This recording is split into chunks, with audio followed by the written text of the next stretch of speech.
Parang gulat na gulat ka. Oo nga, parang nakakita ng multo. Aba, ay, ano nangyari sa iyo? Pare koy. Ay, oo nga pare koy. Para kayong multo. Kayo lang ang nadaanan kung magkumparing magkasundo. Ay, lalo't ganyan ang damit niyo parehas. Ay, naku po. Ako'y nagugulat. At walang madalang yung magkaharap na ganyan.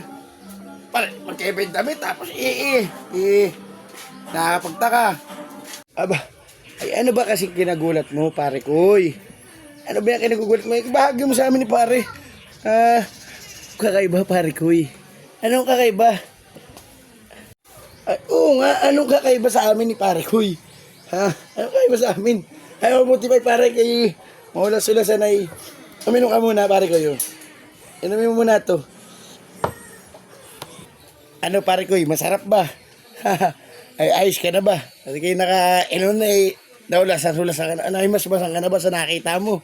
Diba pare koy, sa init ng panahon ngayon at init ng labanan ng politika ngayon, lalo't nalalapit na ang eleksyon ng pare koy.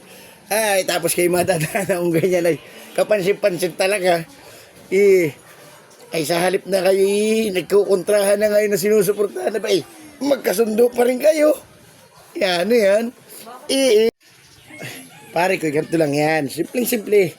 Magkaharap man kami pare koy at magkaiba man ang aming sinusuportahan at pinaniniwalaan, mas mahalaga pa rin sa amin yung pagkakaibigan. Tsaka isa pa pare, hindi naman kami ganun ka-diehard. Ano pare koy?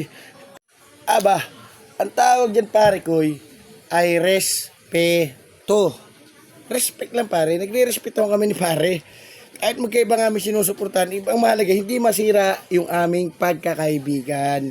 Pare ko kahit naman sino manalo sa baka naglalabang yan lahat ng yan handa naman yung tumulong. Kahit sino man dyan, tutulong yan at kanilang responsibilidad yun bilang mga namumuno sa ating bayan na tulungan ang kanilang mga kababayan at walang pipiliin. Yun yung pare ko sa pare ko kahit naman sinong manalo dyan sa mga yan tayo pa rin naman ang gagawa ng ating buhay, araw-araw. Tayo naman naguhit ng ating kapalaran hindi naman sila. Kaya, kumbaga, bumoto tayo ng gusto natin. Yan lang yun.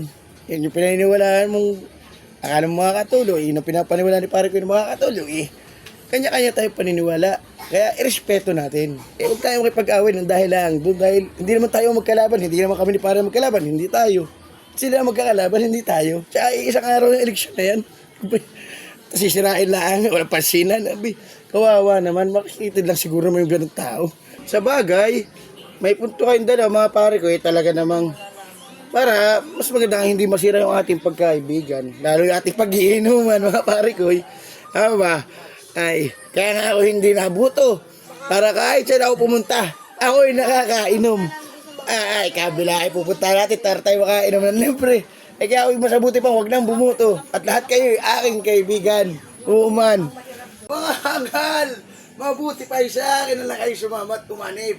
Tayo ay mag yeah.